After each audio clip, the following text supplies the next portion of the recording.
When I said yes to missions, I went and got my passport. When I received my passport in the mail, exactly that day is when I started getting sick. They found out that I had a tumor in the middle of my brain. I wasn't sure how to go about it. So I laid it at his feet and he took it.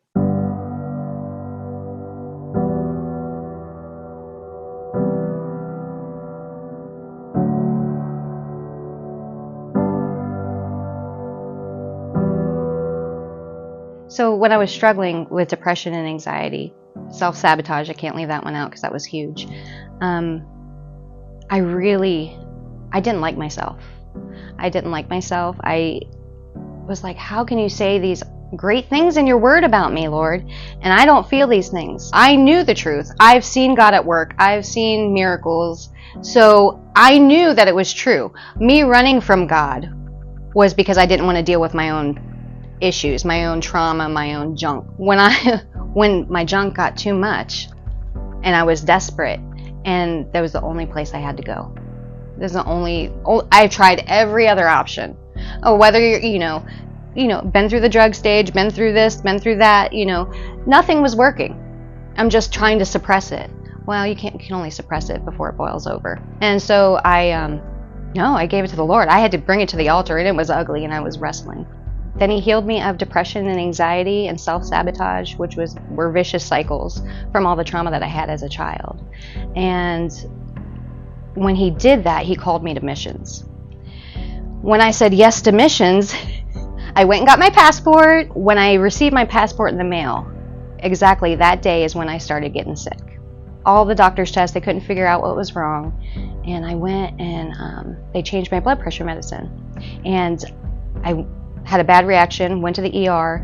They found out that I had a tumor in the middle of my brain. They said my tumor, only 3 in a million people get them. I wasn't sure how to go about it. When you go through those things, you have to remind yourself what you've already been through. So I was already journaling. So I knew that he had brought me through depression and anxiety and self-sabotage and all those things and the way I was living.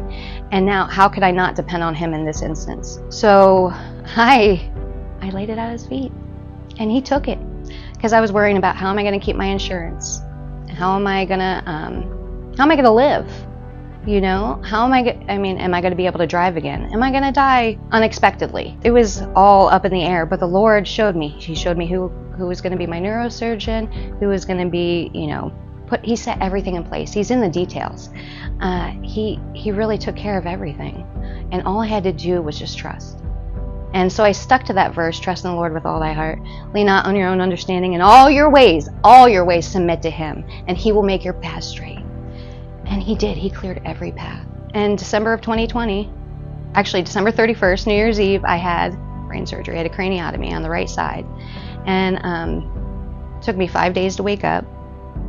And I made it home, and I had to do rehabilitation. The Lord fed me breadcrumbs throughout the whole time I was sick. He was feeding me and filling me up. And he called me to missions, and I'm like, how am I supposed to go on missions trips? Where am I supposed to go now? I can't even drive, And 5 weeks after my surgery, I went to Africa for the first time. Went to Kenya and served at a VBS there, and for over 500 students. And it was amazing.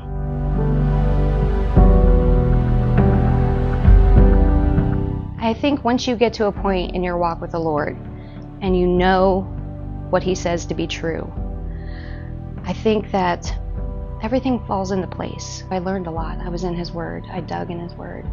I made time for him. And okay, you know what? This is what you said in your word, and I'm going to stand on that. You know what? You are Jehovah Rapha. You are the God who heals. And he says, seek first the kingdom of God, and all these things will be added unto you. Well, why can't we believe that? I take him at his word. If he says that, okay, let's go,